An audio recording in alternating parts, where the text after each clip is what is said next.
Okay, good afternoon. Let's start the class. This is March the 10th, Tuesday 2026, and we are in MA third semester class, and this is the class of British literature after Romanticism. We had a class yesterday, so let's write the word history. Okay, I'll keep talking to you. Let's begin by asking the question, what do you understand by the word history? And you speak, you answer me. What do you understand by the word history? When you say the word history, what comes in your mind? Chanta, what is history? The Sanskrit term for history is, let me write there,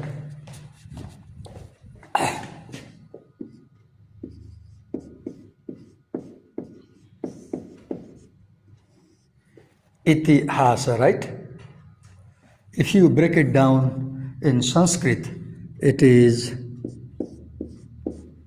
itihasa,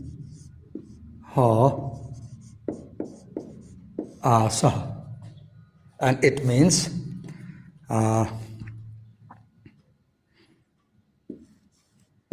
it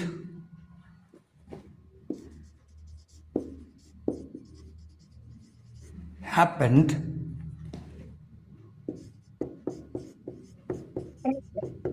like this, and you can add a word here. It definitely happened like this. In Sanskrit term, the word itihas can be broken down to three words: iti, ha, asa. Asa means in past tense happened, right? Iti means like this, right? Ha means exactly it happened like this, as you read here, right? Another word in Hindi for history is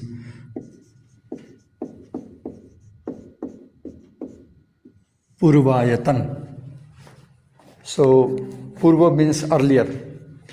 What happened earlier? What happened earlier? So now we understand that history means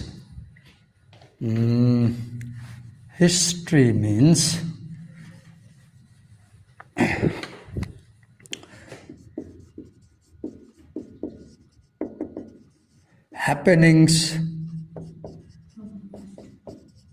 from the past, right? Happenings from the past.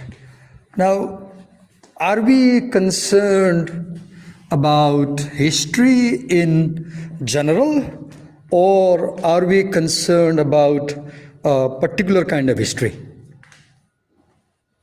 As in this classroom, are we going to study history in general, or are we studying a particular type of history?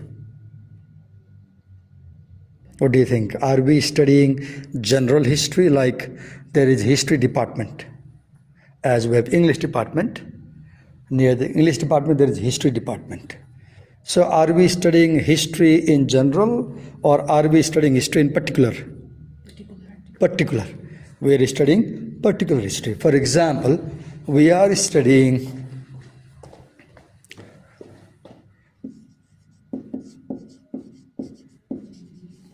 literary history, right? As I write notes on the whiteboard and talk to you, you also keep on making notes in a copy. So we are studying literary history, right? Now, what is the difference between general history or social history and literary history? What is the difference between social history and literary history? In social history, we study deeply From one subject. Okay, you said in social history we study deeply.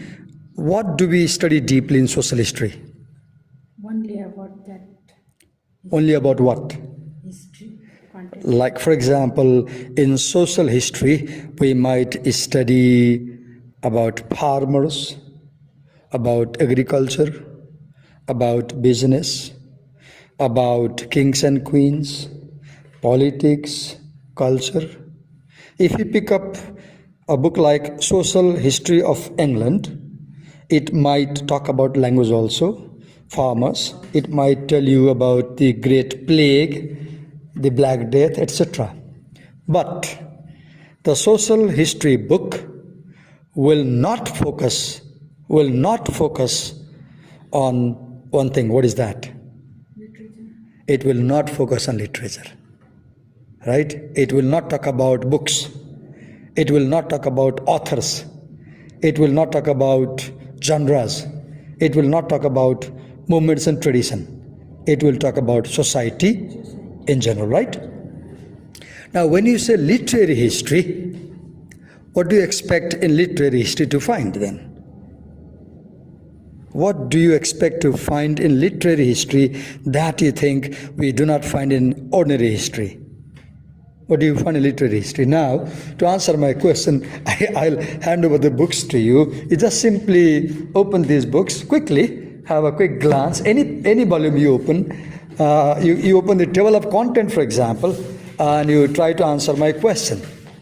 There are a number of books for you here, right? You pick up any book and focus on the table of content, and then tell me what you expect to find in history book. For example, wait a minute, before you answer my question, I have yet another question. You said we study literary history, right? Then here is another adjective to be filled. What literary history are we? What literary history are we studying?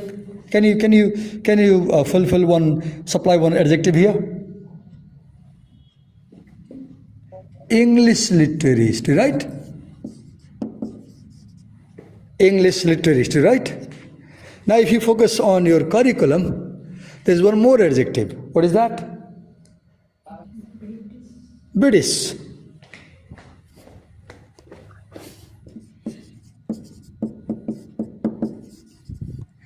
British English literary history, right? Now, what can we expect to find in these textbooks? For example, you have the Norton Anthology of English Literature here. Then you have this book, A History of English Literature by Arthur Compton Rickett. I studied this book in BA. You have this one, A Critical History of English Literature by David Dykes. I studied this in MA. And then you have English Literature in Context by Paul Poplowski. I taught this here. Then you have the Routledge History of Literature in English, and you have English Literature. Let's pick up this book randomly here, the Routledge volume.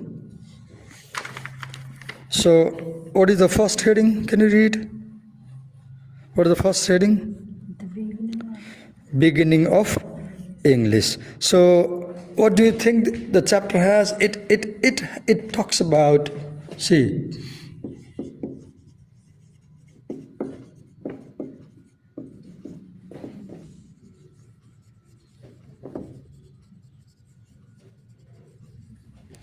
development of English language, right?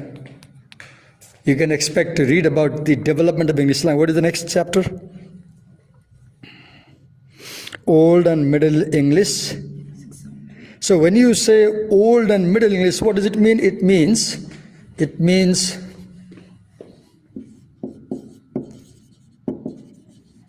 periods, right?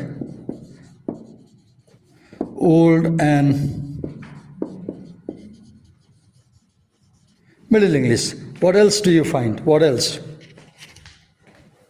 What else do you find? Go on. Then you have, like, you can move to this heading here, or let's read. long poems, French influence, language and dialect, from anonymity to individualism, women's voices, fantasy, travel, Geoffrey Chaucer. So this fantasy, travel, this is kind of writing, right? So when you talk about kind of writing, so you find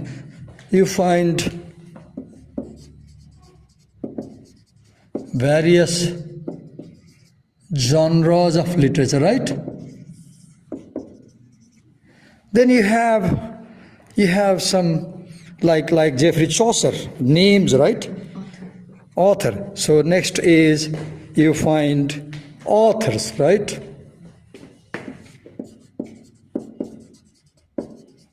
Authors. What else do you find? The Renaissance movement. Okay. So where is it? Renaissance, right? Now movements. Let's draw an arrow and write movements like Renaissance. Okay. Well, I'm walking too much, right? What next? What do you have next? Renaissance poetry, then drama, Renaissance prose, Shakespeare, authors be noted, right? Now come here. Restoration to Romanticism. Restoration, right? Restoration is, what is restoration? What do you call? Restoration is, let's write, significant social, political events like restoration, right? What else do you have? Check. Okay, then you have authors like Milton, then we have authors, right? Then come romantic, we wrote about movements. Then now the 19th century, right? Okay, they have another division that is based on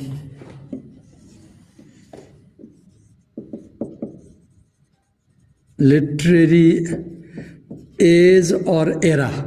For example, 19th century, right? They named it as 19th century.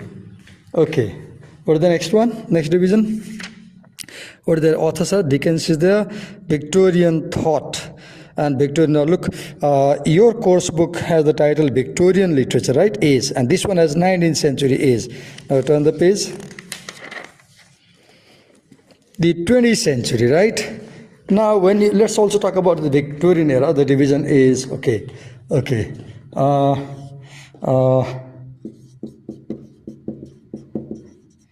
Division based on political events. For example, Victorian era. Victorian era is named after Queen Victoria, who ruled Britain almost for 63 or 64 years. She ascended to the throne in 1837 and she died in 1901. Right? Then you have 20th century. First is 1900 to 45, First World War and Second World War, right? Then, do you have any changes here? You have context and conditions. Okay, let's note this thing, this division. And let's write here.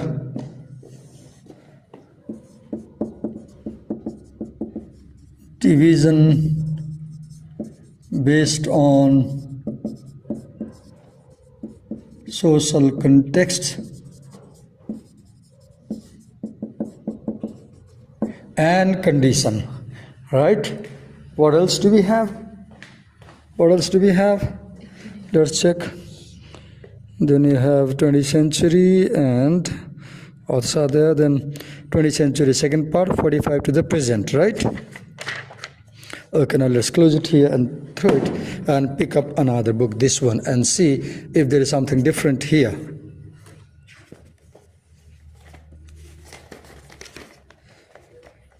We have Old English, so this is periodic division. Medieval literature, periodic division. Renaissance movement, Revolution and Restoration movement. 18th century era or age. Literature of the Romantic movement. High Victorian movement. Then late Victorian, modernism and alternative literature, right? It is also movement. Post-war and post-modern literature movement. Okay, close it. Then you have, let's pick up volume 1. Okay. Anglo-Saxon period, right? The development of the Middle English period. Middle English also period. Chaucer, author, we have noted. The end of the Middle Ages period. The early Tudor scene, Tudor scene. Then Spencer and Time, author-wise. Drama, genre. Then Shakespeare, author. Drama, genre. Poetry, genre. Prose, genre. Milton, author. Scottish literature. Let's name this division as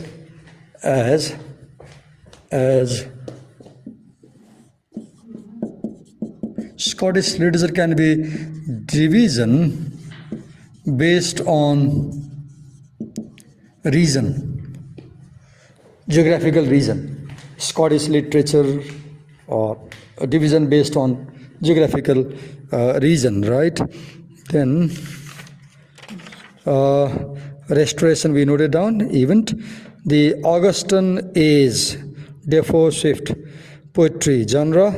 Novel, genre. 18th century era. Scottish literature. We had one here, right? Then you have volume 4, Romantic poets movement, romantic movement. Then Victorian drama. It's up to 20th century, right? It's also done. Let's keep it here. Keep that volume. We are simply checking the table of content of various books to understand how history books are organized. Now come here. You have period, Renaissance movement, Restoration movement or event, Romantic movement, Victorian age, political basis, 20th century era. Now one difference you will see here if you come to this chapter in this one. There's one difference. For example, you have this, what is the heading of this picture? Chronology, right? So let's write one more point there as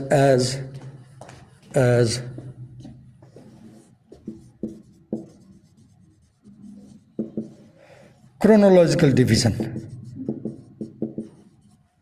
right? So let's see if there is something else to look for. Okay, so let's see the chapter. Here is background, right? Then you have chronology, events, what happened, right?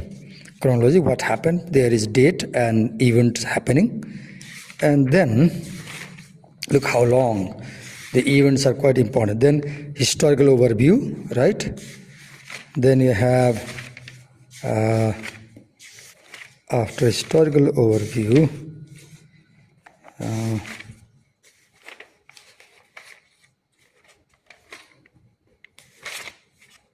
literary overview. Keep it pressed. I'll write 3 things there. When you come to chronological division, let's write here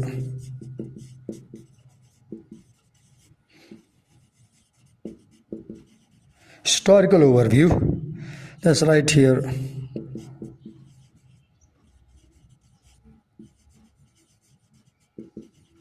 literary overview. And okay, we have historical overview, we have literary overview, and then keep turning the pages and see what is there.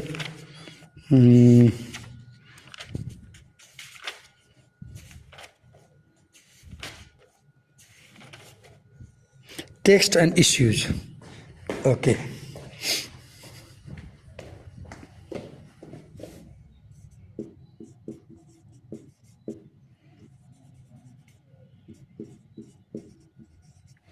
Text and issues, and then What else do we have? Turn the page.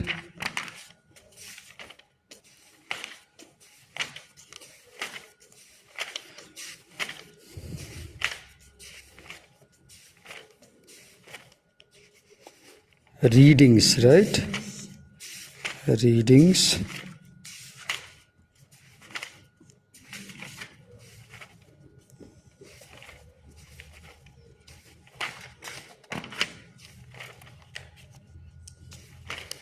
Readings. Done. Keep it here and write there. Readings. Prescribed readings. Let's write here. Right? Now, do you have your course book for third semester with you? Do you have history book? No? Okay, let's do this belongs to you studied history in first semester, right? So let's use this and then see how this is organized. We'll simply pick up a chapter and see how this is organized. Okay, for example, you have the chapter chronology, right? Then you have historical overview. Then you have literary overview, right? Literary overview. Literary overview.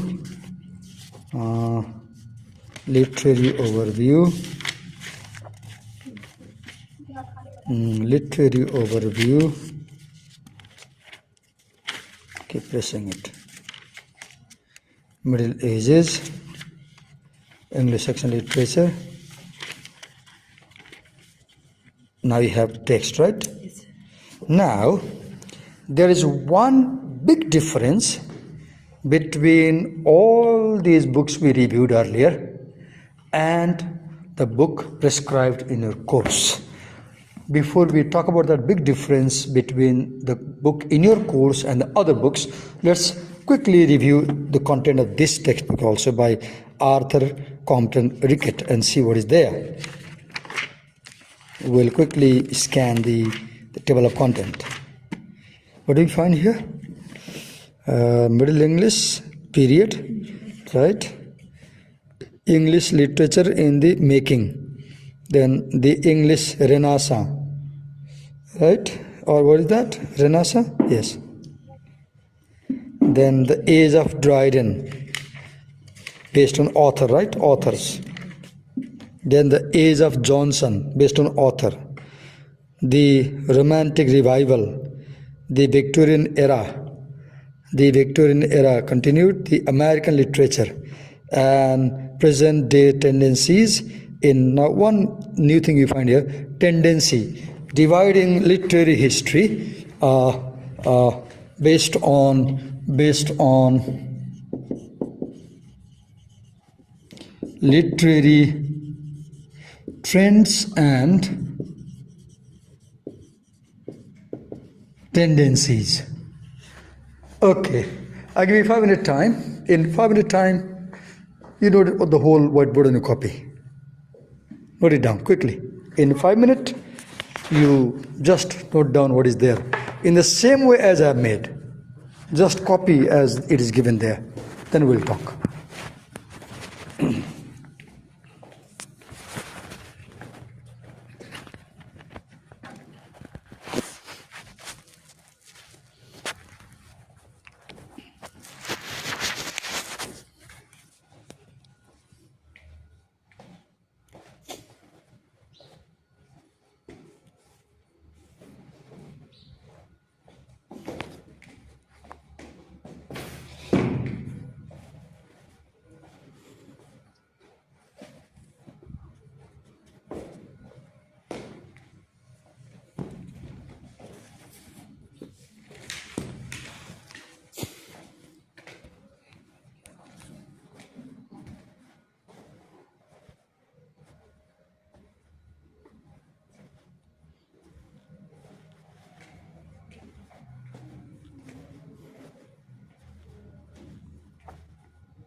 here is a question which this discussion in our class answers.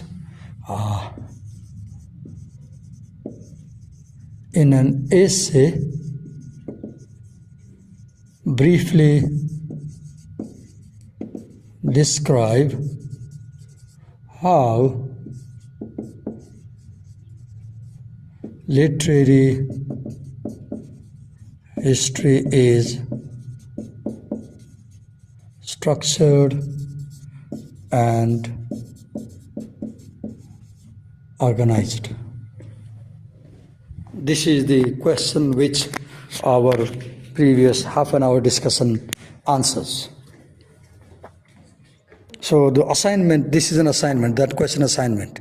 So when you come to my class next day, you will bring one-page essay answering that question, and you will answer that question based on this, the content that I've written on the whiteboard.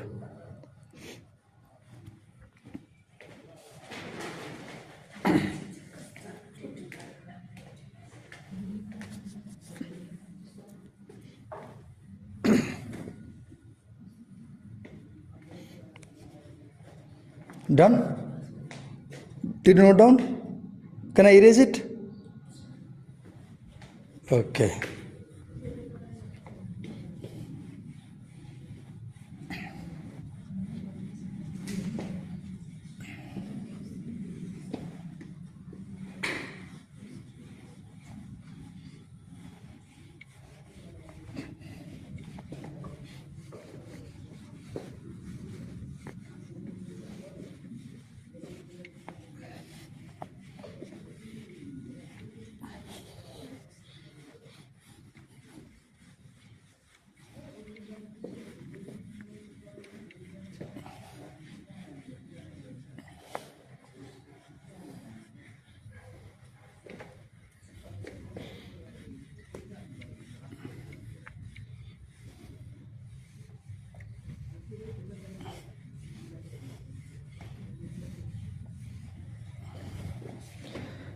Now, I said the books in your course are something different than these books we discussed, right? The approach to history is different in this book.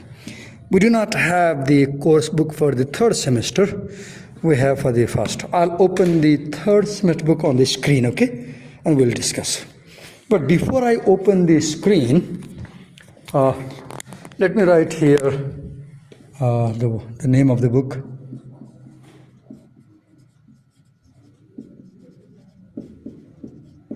Norton Anthology of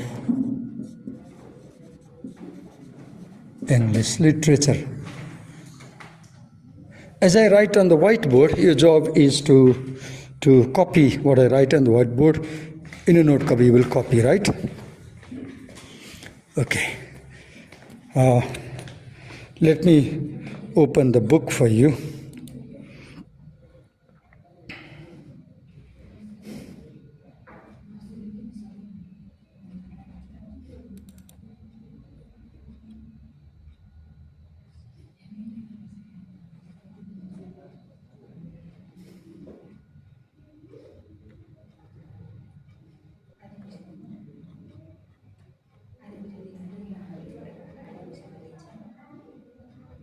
Victorian age. Okay.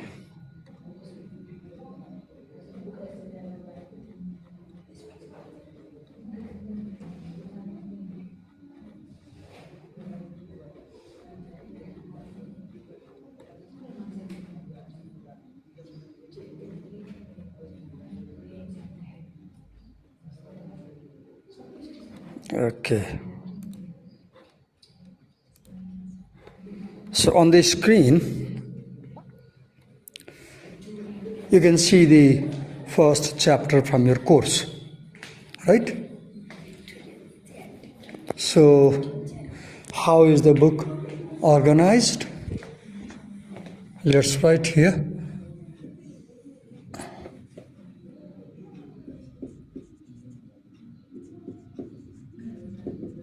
The period or age era or movement is named as Victorian age, for example, right? You must, for example, right now, do you see, when I came in class, I first took her name. I said Chantang, because I know her. I taught her last semester. I didn't take your name, because maybe you told me yesterday, but I might have forgotten, right? So when you do not know someone by name, you cannot control them, you cannot communicate with them, you cannot address them, you cannot connect with them.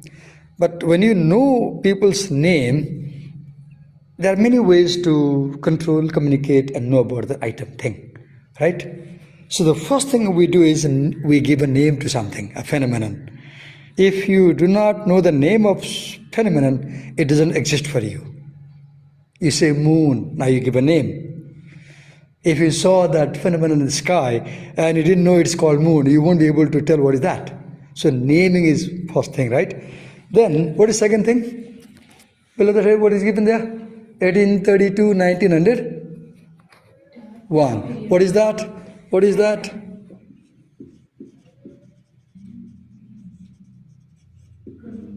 Chronological dates. Beginning and end point. For example, 1832, 1901. Right? Second thing we find is we find chronological dates, chronology. Then third, what do you find?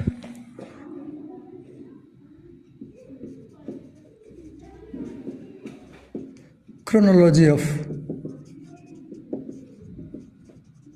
significant events, right? For example, 1832 Reform Bill, then 1837 Victoria becomes Queen, 1846 Corn Laws repealed, 1850 Tennyson succeeds Wordsworth as Poet Laureate, then 1851 the Great Exhibition in London, then 1859, Charles Darwin's Origin of Species, published. 1870-71, Franco-Prussian War. 1901, death of Victoria.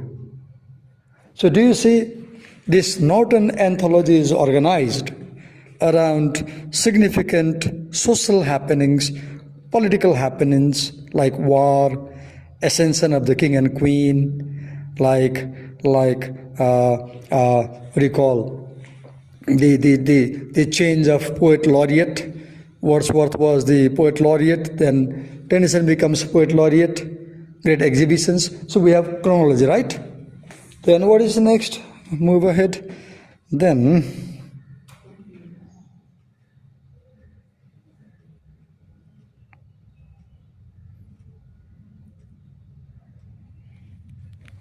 look here, Queen Victoria and the Victorian temper. When you say Victorian temper, for example, this is general social milieu. There is one series of books, very useful book. The name of the book is Pelican Guide to English Literature.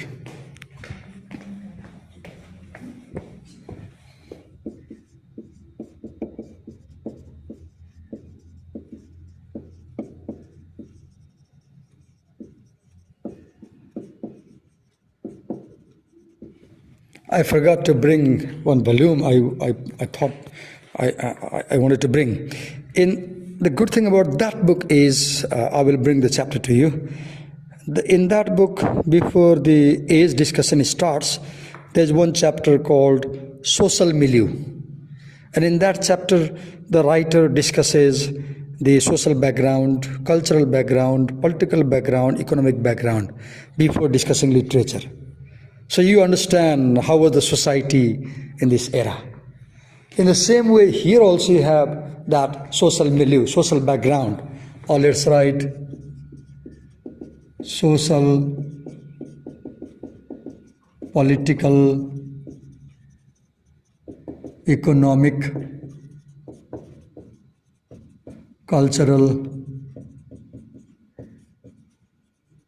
background, right? Now,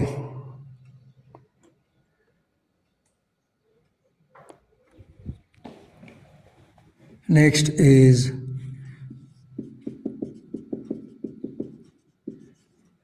division of the era or period. Like for example, you have early Victorian period, right? You have 1832-48, 1832-48. Then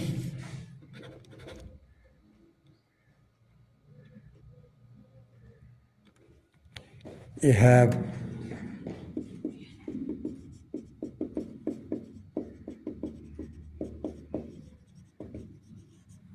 mid-Victorian period, that is 1848 to 1870, 1848 to 1870. Then you have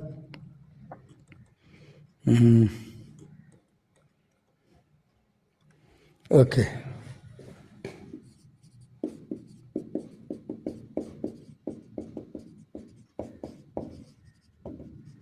Late Victorian period, that is 1870 to 1901.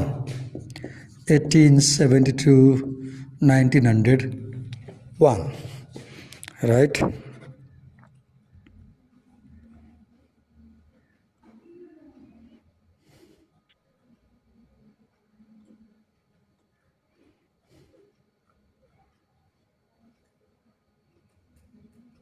Okay, now you have something different in this, not an anthology, which is not in other textbooks of history we review today. For example, it talks about short fiction and the novel genre, right? Now let's write there. So from here up to here, this all is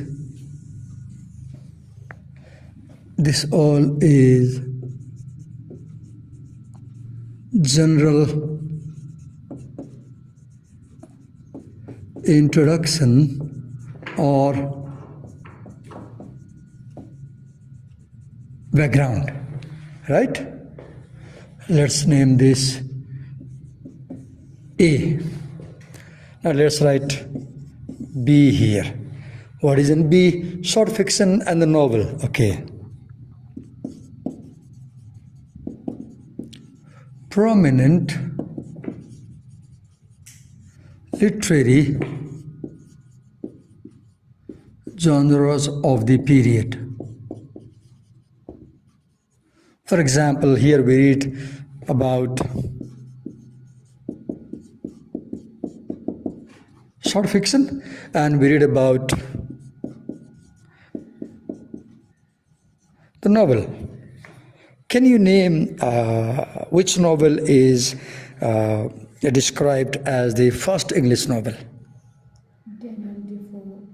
Daniel Defoe's what novel? Robinson Crusoe. Is that?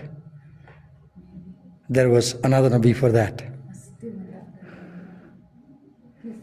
Which novel is the first English novel? It came to my head, I just forgot. Not Robinson Crusoe is not the first novel. There is another novel which is mentioned as the first.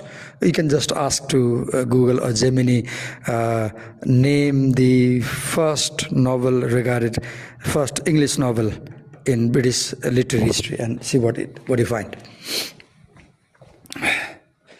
Okay. Now we have poetry, Poetry, right? Poetry. Then you have huh? Oronuko? No. Then Pamela. All the Pamela. Pamela. Yeah, Pamela is the first novel. Who is the author? Samuel Richardson. Yes, Samuel Richardson. But that's 1740 and 1719. Sir. Make sure if 19 and 40. I read in history, Pamela is the first full-length English novel. I'll cross-check. Okay, then we have poetry, and then we have prose. Okay, we have prose. Then we have, keep noting down, drama and theater.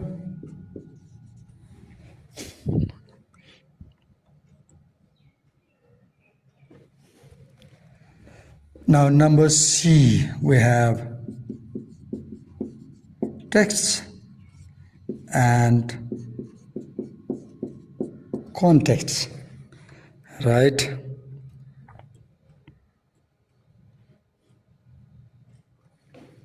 Then number D, we have authors. Like for example, if you go to your course, check your course, for example, in your curriculum, you have like for example, you have Thomas Carlyle,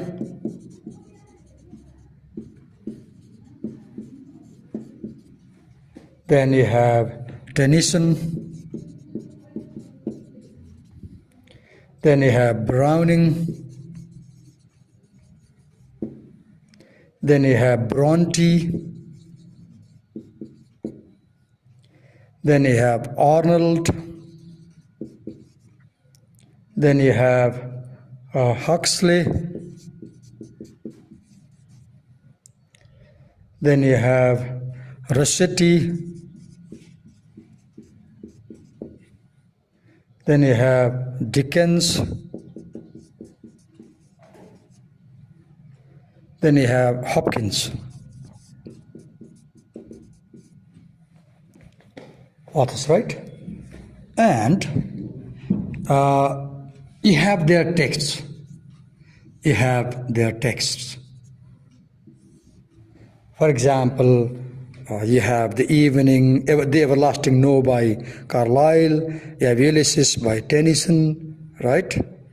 Now, come to the textbook again. Carlyle.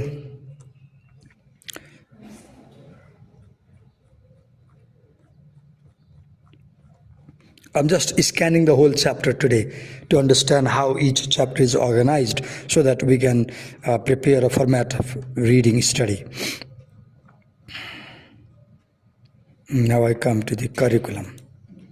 I guess we have done that. So this is one one big difference between these 5-6 books of literary history we quickly reviewed earlier, like the book by Arthur Compton Rickett, the book by David Dykes, the book by Andrew Sanders, the book by Ronald Carter and John McRae, and the book by Paul Poplawski. Okay, this book by Paul Poplawski is very close to the book in your course. It's very similar because as the title says, English literature in context. So this is contextual history, and this is also contextual history. Now, these history books are based on deductive approach to history. Just a minute, somebody let me a call.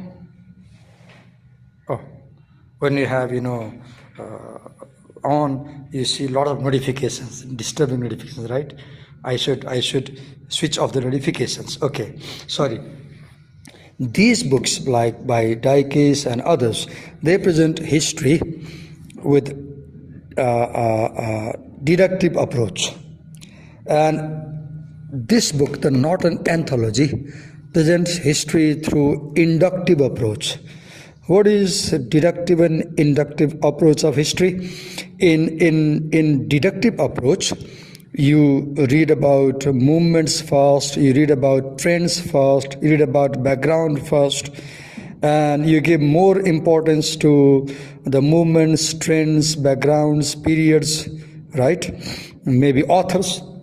You give less importance to the writings. In inductive approach, you read the texts written by authors, and by reading the texts prescribed, you try to understand the history. For example, you read Beowulf. Beowulf. Where did you read Beowulf? Where? In which chapter? Which course? Where did you BA? History course? In MA also you read about Beowulf? Maybe you read it in medieval literature. You read Canterbury Tales. You read Canterbury Tales. Maybe you talked about it. So if you read Canterbury Tales, and then understand Chaucer and his time, this is inductive approach. But if you first read Chaucer and the time's background, then you approach Canterbury Tales, that is deductive approach. So your course presents history through inductive approach. Now, let me focus on the curriculum and then focus on certain other things. Can I erase this thing now? Can I erase?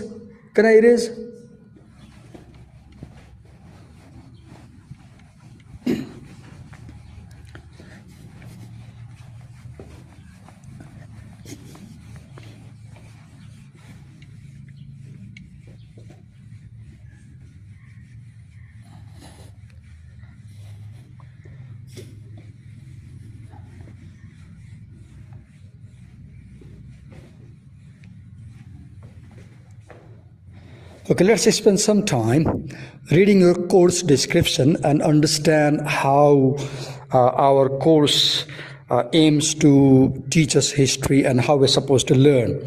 So we have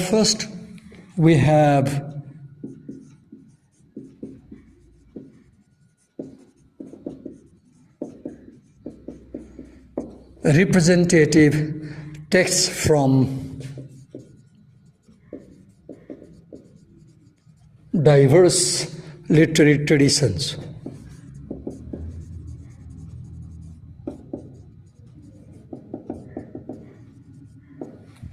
We have texts first, right? In these history books, the ones we analyzed earlier, we scanned earlier, we don't begin with the text. We begin with the social, cultural, economic background. So you have the text, right? Then second, you have the cultural landscape. Another word for a cultural landscape is social milieu. Another word for the social milieu is context. Context, right? Then you have context. And then, then you have texts in various genres, right? Then you have texts written in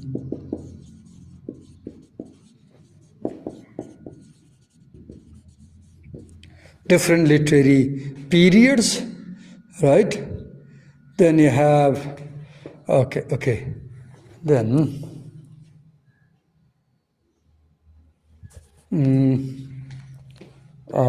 then you have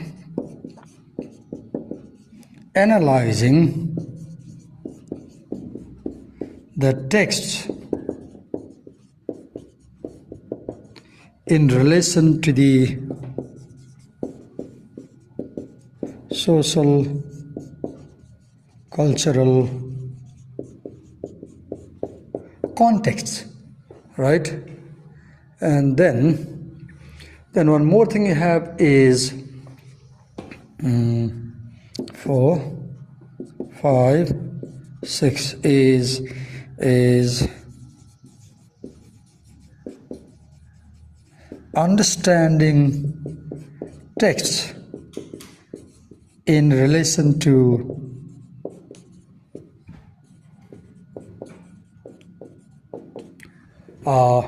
author's life situation.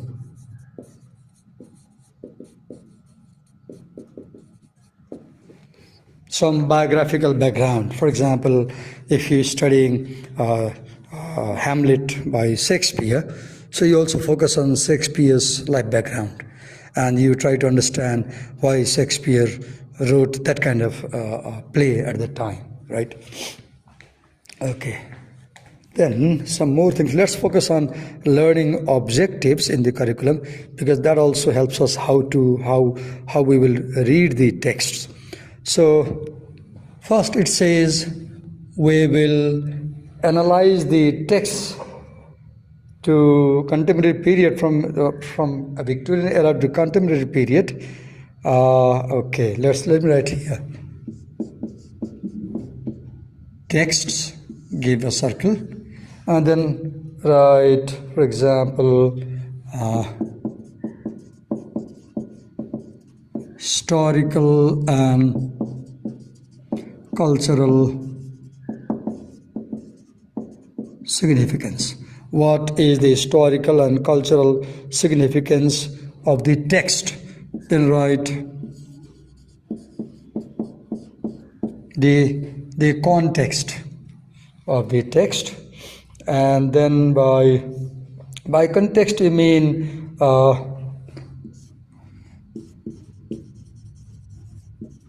changing social,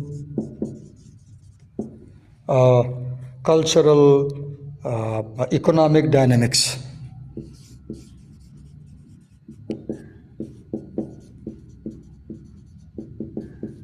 Text and context. Then you have, okay,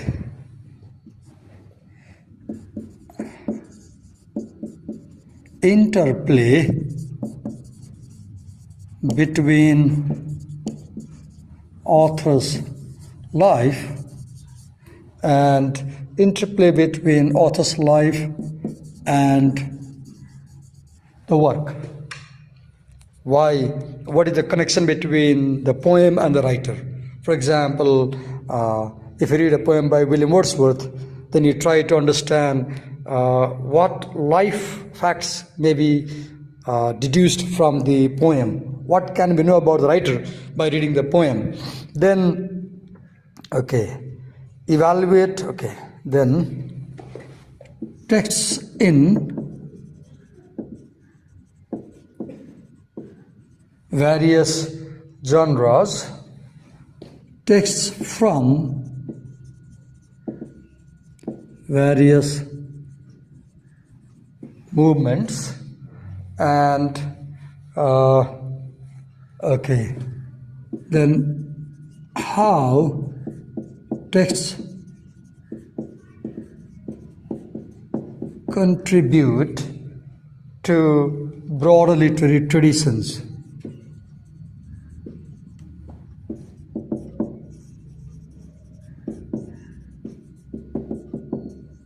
Okay. I hope you're noting down these things I'm writing on the board. I give you 5 minutes time now. I give you 5 minutes time. Note what I've written on the whiteboard clearly in a note copy. Where did I place its lid? The marker's lid. Oh, it's there.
So you will make a dedicated notebook for history subject. You will not mix other notes in the same copy. Make sure. If you are writing my subject in this copy, tomorrow you will write next chapter from here. You won't mix other subject here. If there are 5 subjects, make 5 copies, okay? And always put date on top of the paper and make sure the date I taught, the topics I taught. Okay, ready? Now, let's see how many units are there in our course. As you can see, we have unit 1 that has 12 hours. That means 8 periods of 90 minutes. That means 8 period means you have 2 periods in 1 week, so 1 month. So this is March 10, right? So until April 10, we'll focus unit 1. We must finish unit 1 by April 10, right? 4 weeks, 8 classes, 12 period. Is that clear to you? Hello, is that clear? Yes. We have 4 weeks, 8 classes, 12 hours for unit 1. How many authors we have? 1, 2, 3, 4, 5, 6, 7, 8, 9 authors. In 12 hours, we'll focus on 9 authors. And how many texts we have? 1, 2, 3, 4, 5, 6, 7, 8, 9, 10, 11, 12, oh God, 13, 14, 15, 16, 17, 18 texts. We have 9 authors and 18 texts to talk about in 12 hours. So you can imagine how fast we need to run, right? That's why we say we need cooperation from your side. If you come to class reading, it will be easier for us to move fast. If you come to class without reading, we can't move fast, right? So unit 1, 12 hours, 8 periods, 1 month, right? So this is March 10 today. So April 10, hello? April 10, unit 1, right?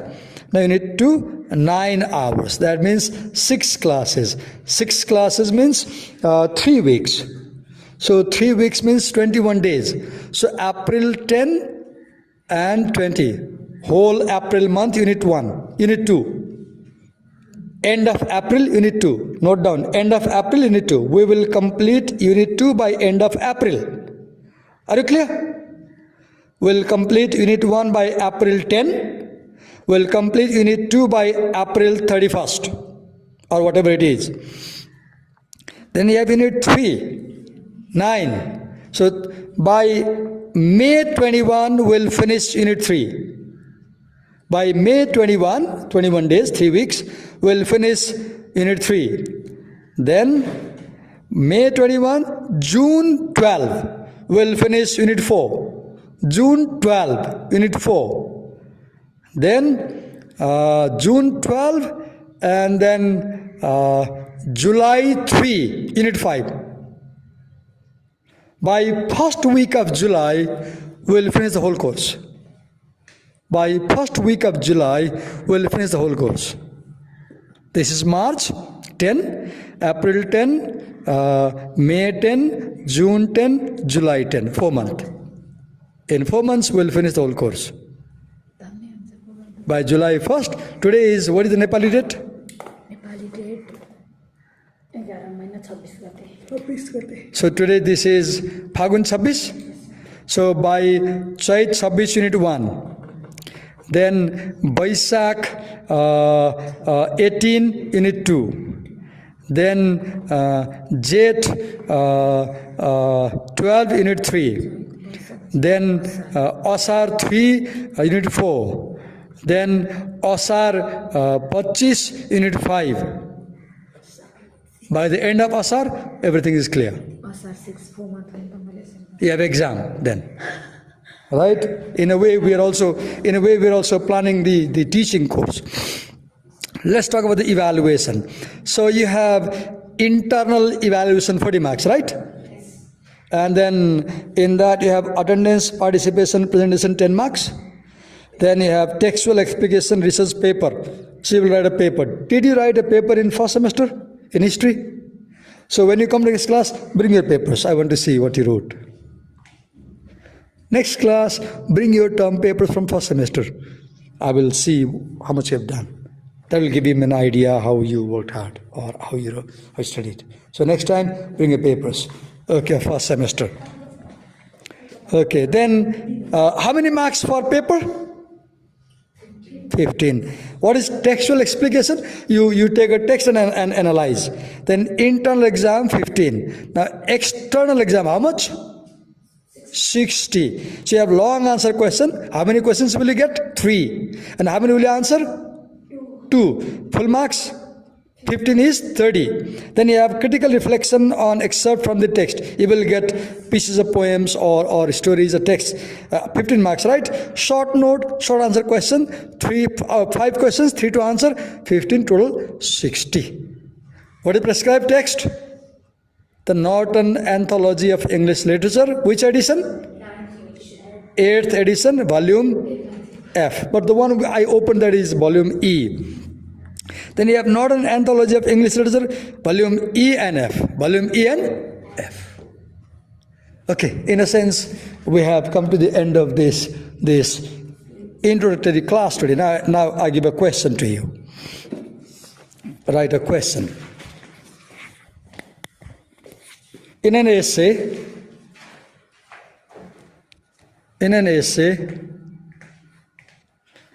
describe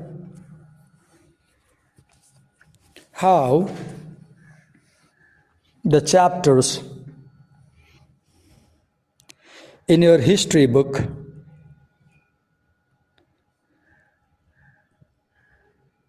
are structured and organized.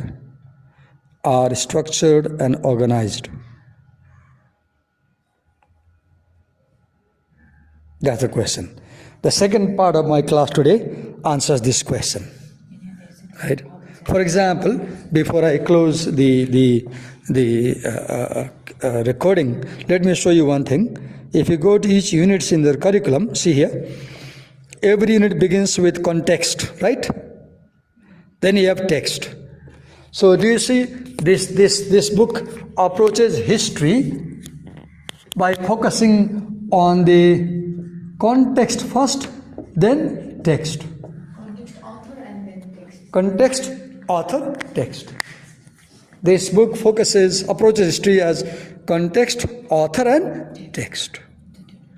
Now, when you read context, what you find in context, for example, you might read like Victorian era was a time of pessimism, because Charles Darwin published his book, Evolution of Species, and he declared that the creation is not created by God as we understand. It evolves. And then this had a big problem for Victorian because they believed in God and church.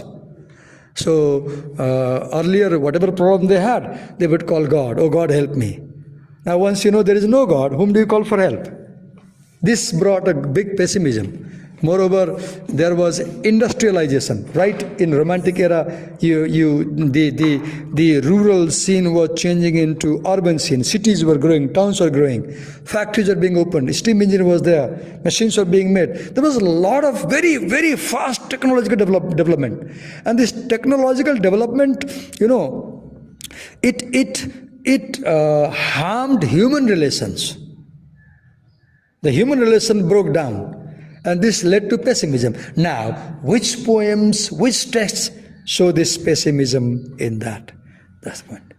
So before I close my class and recording, I give you a few minutes time to ask me questions about what I taught you today. Have you done the assignment I gave you yesterday? Sir, I have. If you have done, I want to take it home and check it. I have done, but today is not your class, so I bring another. Where is it? Have you done? Where is it? This is another copy, sir. Oh, you should unfailingly bring the assignments. Okay. I told you yesterday. Do you remember? I said when I come to class next time, the first thing I'll ask you is where is the assignment?